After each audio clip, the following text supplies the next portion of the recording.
Thirikari no ithiĩte na mbere na kũria ayuthi kũhĩmbĩria kothi cia moko iria iraheanwo nĩ mathukuru matiganĩte ma mathomo ma igũrũ, kuona gũgĩkinyia mwaka wa 2030 thĩ ng'ima ĩgakorwo na ũnyihu wa aruti wĩra milioni 45. The world will face a shortage of more than 85 million skilled workers. This gap is so large that it could cost the global economy trillions of dollars in lost productivity.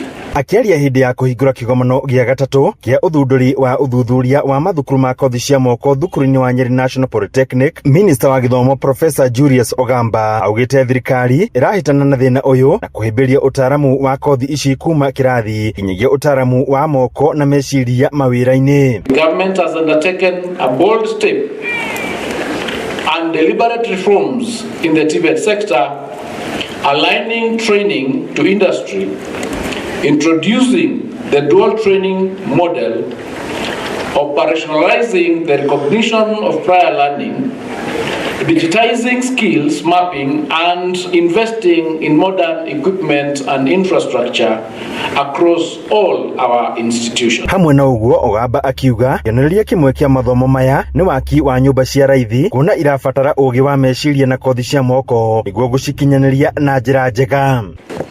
A clear example is the affordable housing program.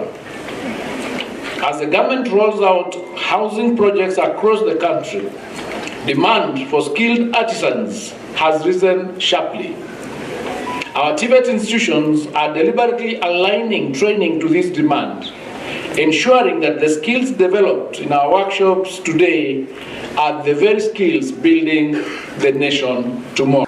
And when I say about our commodities, we can authoritatively say that we have been able to develop curriculums, we have been able to develop occupational standards up to a maximum of 153. But when we invest in learning, practical training and new ideas, we are not merely educating individuals, but laying the foundation for sustainable development, dignified livelihoods, and resilient communities. Handũ-inĩ Inooro TV kuma kaunti ya Nyeri, Njĩta Theũri wa Mbogo.